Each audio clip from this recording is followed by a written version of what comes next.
Hello, welcome back to the video. Now, in today's video, we're taking a look at the luminex 15-inch directional strobe bar. Now, this has a count of 72 LEDs inside the housing, which is about double the normal size. So most only have 36 or 42, but this one has about twice. We're going to go through the patterns first, and because Mother Nature doesn't want to cooperate with the wind, we'll talk about the specs and everything inside. So let's cover the modes real quick, and then we'll get to the rest of it.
Alright, so let's go over the actual panel and some of the pros and cons of this unit.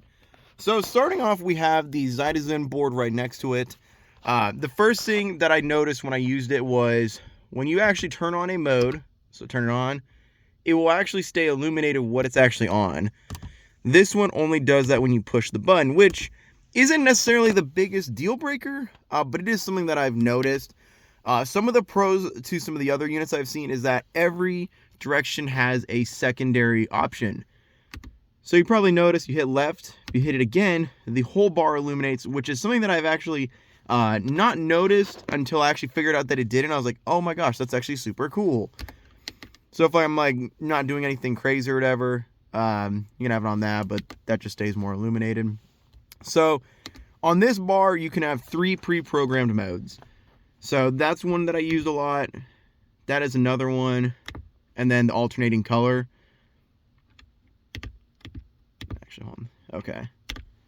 So you can have 3 pre-programmed, and then this is how you kind of sift through all the other ones. And then obviously the power switch. The Zydezen and almost every other brand, you only get one, which I think is kind of strange, especially if you're like, all right, well, I need it for this mode, and this mode. This one you can program it for a lot more stuff. Let's talk about the price point, because that's something that I've noticed. The luminex bar comes in at a price point of $86 US. Now, I have not really seen it ever go on sale, unlike the Zydezen and some of the other brands. But that one kind of just sticks at that price point, and just kind of stays there. As for the size, it's on par with that size, about 15 inches to 12 is kind of the standard. It does have twice as many LEDs at 72, which you can clearly notice it is brighter than most bars. Even the new one that I bought for testing, which is a Zydezen one, it is brighter than most. I'd put it on par with most cop lights, and I've talked to people and they're like, yeah, I could see it from about a mile away or more. So what is going to be the use case of this light versus a full directional bar? Well, the pros and cons to that is going to be, one, it is bright. Even during the day, you can see it crystal clear, which is a pro in my opinion. Now, that can also be a con. It being too bright might be obnoxious to some people, which is why I kind of leave it in this flowy, not super obnoxious mode a lot more than having it in strobe mode.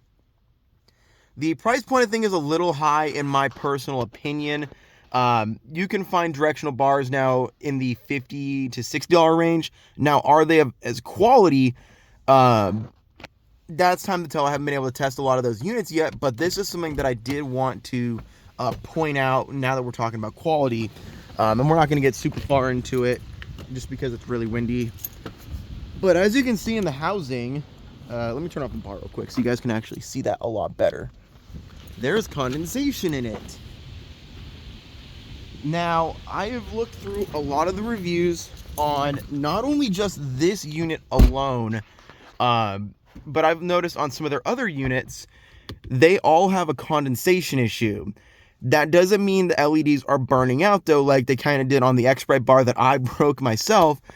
I believe it's a two space like layers of it. So essentially the first one's just to prevent rocks from damaging the unit, and then the LEDs are kind of hidden, is my guess. I've not taken it apart, but every review that says it had condensation, they don't mention LEDs burning out. Now, I've run this bar every single night for 3 months now, and all of the LEDs are at the same brightness from when I opened it up, and none of them have burned out.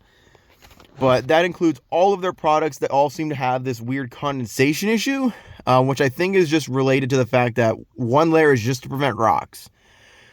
So is that a deal breaker? That is up to you to decide if the condensation is a big deal. Even with that condensation, that thing is still brighter than every single unit I've tested or most bars that I see on the freeways when I'm driving around. My final, I guess, point on this video, I think the bar is a very good unit. It is small enough that you can mount it on a car and not feel like it's oversized or anything like that. And if you put it on a truck, it is still bright enough to show someone what direction they need to go if they need to move around you, or if you're just putting your strobes on because you're at a construction site. The colors, real quick, they do offer all of them, from green and white, red and blue, blue and white, orange, amber and white. So they do have all the colors. So for whatever use case you need, they do have a color. I still think the unit is a slight bit overpriced in my opinion, especially when you do have that condensation issue. I think that it kind of hurts a little more when you're like, man, I just paid $86 US, or on their bigger bar, their 26-inch version, which is $139. I think it's almost $140, and it has a condensation issue. They either need to fix that, or I think that they should drop it even like 10 or 15 bucks. Because it kind of stings a little bit when you open it up, and that's just kind of a common issue. But thank you guys so much for watching this video. If you liked it, hit that sub button. I really appreciate it. Sorry we had to do the video with not as much content on the bar itself. It's kind of super windy, and I know it annoys a lot of people. By the way, the cord, I have it kind of just running through the liner. It makes it kind of hidden. But thank you guys so much for watching this video. I hope you liked this video. Let's see another one. Thank you. Have a nice day.